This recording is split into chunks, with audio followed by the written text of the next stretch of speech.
Bonjour à tous. Savez-vous quelle est la plus grande misère qu'on puisse trouver chez l'humanité? Alors, la plus grande misère qu'on puisse trouver chez l'humanité, c'est pas celle qu'on croit. Et je vais vous expliquer pourquoi. Parce que très souvent, on a tendance à associer la misère avec le manque de moyens matériels, la pauvreté, le manque de biens. Mais je me suis rendu compte avec mon expérience de presque quinquagénaire que très souvent, la vraie misère, c'est pas du tout celle-ci. Et la vraie misère, elle est humaine. Et la vraie misère humaine, c'est quoi? C'est que vous allez dans les pays développés, les pays les plus riches du monde, en Europe occidentale, en Amérique du Nord, les autres pays, le Japon, je connais pas, hein, je pourrais pas vous dire. On s'aperçoit qu'on est dans des pays très riches, mais où les gens sont souvent très seuls. Les gens sont abandonnés, les gens sont dépressifs, les gens ne sont pas heureux. Donc, à tout bien réfléchir, la vraie misère, c'est quoi? Est-ce que ça, c'est pas de la misère? Et pourtant, ces gens, ils ont de l'argent. Ces gens, ils ont de l'argent, mais ils sont seuls, ils sont déprimés, ils prennent des tranquillisants. Et surtout, j'ai remarqué un truc très intéressant, c'est qu'ils ont tendance à aller chercher les gens de ces pays-là sont fascinés par les pays de l'hémisphère sud. Par exemple, les pays d'Amérique du Sud. Vous avez des pays d'Amérique du Sud qui ne sont pas très riches financièrement. Par exemple, la Colombie, c'est pas un pays très riche, mais la Colombie, ça attire beaucoup d'Américains. Il y a beaucoup d'Américains qui vont là-bas parce qu'ils ont l'espoir de se trouver une femme. C'est pas seulement les Américains, hein. Et parce que les Colombiennes ont une réputation d'être des femmes très gentilles, pas stupides, hein, pas du tout stupides, mais euh, des femmes des bonnes épouses. Mais il n'y a pas que la Colombie, hein, c'est seulement un exemple. Mais je sais que par exemple, il y a des villes de Colombie comme Medellín, par exemple, où il y a énormément d'Américains qui viennent pratiquement s'échouer là-bas, désespérés, en quête désespérée d'une chose qui, à mon avis, vaut beaucoup plus que l'argent, qui est l'amour. Alors l'amour, c'est très étrange parce que il y a beaucoup de gens effectivement qui vont me regarder, qui ne croient pas en Dieu. Bon, je respecte, hein. Mais Jésus, curieusement, a dit que nous devions aimer notre Dieu plus que tout, de toute notre force, de toute notre énergie, de tout notre cœur. Et surtout, nous devions aimer notre prochain comme nous-mêmes. Et là, j'ai réfléchi à une chose. Les gens, pourquoi cherchent-ils l'amour? Pourquoi les gens cherchent-ils l'amour? Les gens cherchent l'amour tout simplement parce qu'ils ne l'ont pas. Les gens n'ont pas d'amour au fond d'eux. Ils n'irradient pas l'amour. Ils ne ressentent pas d'amour. Ce ne sont pas des foyers d'amour.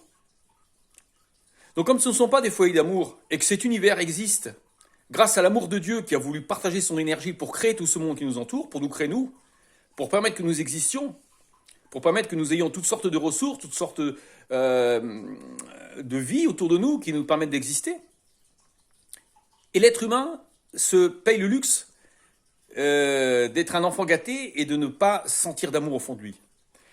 Alors, est-ce que c'est un enfant gâté? Est-ce que c'est quelqu'un de mauvais, l'être humain? Pas forcément.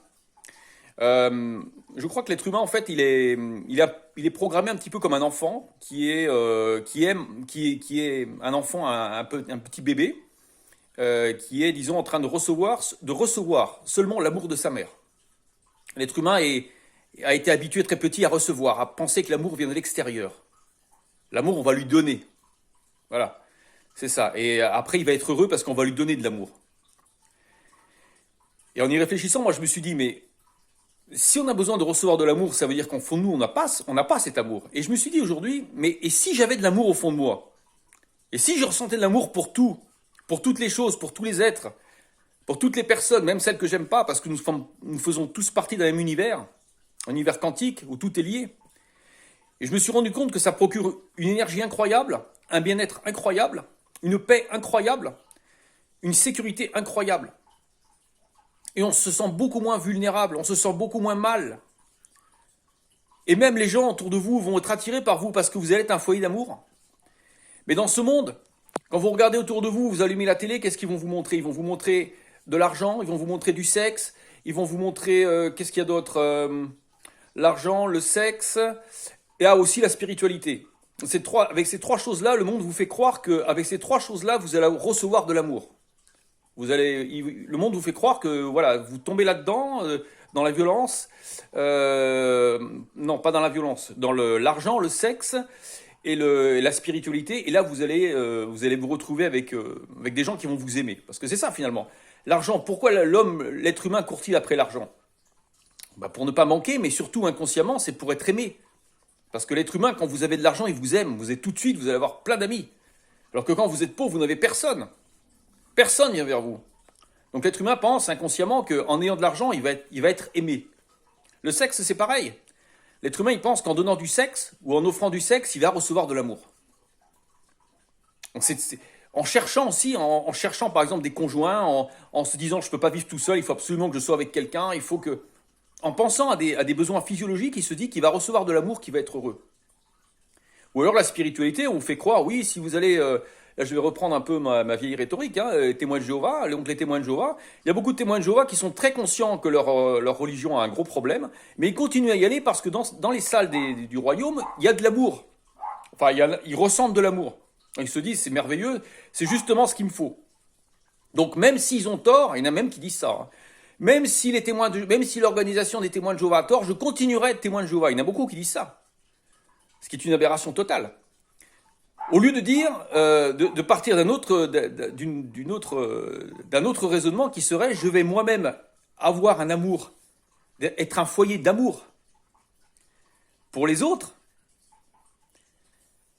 ça serait, à mon avis, ça serait une initiative beaucoup plus intéressante que de se dire, je vais aller là-bas pour recevoir de l'amour. Parce que c'est souvent ça, ils vont dire oui mais non c'est un échange. Non, les gens ne vont pas là-bas pour un échange, ils vont surtout parce qu'ils savent qu'ils vont recevoir de l'amour. Donc, moi c'est ça, la véritable misère humaine c'est ça, le manque d'amour. L'être humain à partir du moment où il a tout, à partir du moment où il a surtout de l'argent, il pense que c'est acquis. Donc très souvent dans les pays riches, ça explique pourquoi dans les pays riches, les gens qui ont de l'argent arrêtent d'aimer, n'aiment plus, sont suffisants, sont désagréables. D'ailleurs, vous regardez nous-mêmes, les Français, nous sommes des gens assez imbus, assez désagréables, parce que nous vivons dans un pays très fertile. Nous sommes conscients de cette richesse que nous avons dans notre pays, de cette abondance qu'il y a, et donc nous sommes désagréables. Voilà. Il y a d'autres pays qui sont moins avantagés que nous, mais dans lesquels on trouve plus d'amour. Donc c'est assez singulier. Et je remarque que la misère humaine, très souvent dans ces pays-là, vous avez des gens qui ne sont pas très riches, mais le fait qu'ils aient de l'amour entre eux, le fait qu'il y ait de l'amour dans ces sociétés, ça fait que ce sont des gens heureux, des gens qui inspirent moins pitié que beaucoup de gens de nos pays développés.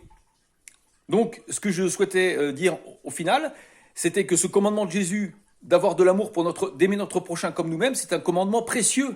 C'est très intéressant. C'est fondamental. Si vous voulez vraiment avoir cette véritable richesse au fond de vous, cette véritable richesse derrière laquelle le monde entier court, il faut bien savoir que c'est ça ce qui recherche le monde entier. À travers l'argent, c'est l'amour qui recherche. C'est d'être entouré, c'est d'être reconnu. Le sexe, c'est pareil. Quand vous avez des gens qui vous disent qu'ils ne peuvent pas rester tout seuls, c'est parce que c'est ça. Ils pensent qu'avec le sexe, ou ils pensent qu'en offrant, etc., ils vont recevoir de l'amour, ils vont être aimés. Donc souvent, les gens confondent l'amour physique et l'amour véritable. C'est pas du tout pareil. Les gens sont complètement trompés à mon avis. Donc nous sommes tous complètement trompés. Maintenant, libre à nous de prendre conscience de ça et essayer de nous relever la tête et de devenir des personnes intéressantes qui, en plus, réjouiront le cœur de notre Dieu, qui sera, à mon avis, très fier de nous si nous arrivons à passer outre cette limite. Voilà, je vous aime tous, je vous embrasse, merci d'avoir écouté cette vidéo et je vous souhaite à tous une excellente continuation dans votre spiritualité. À bientôt, merci.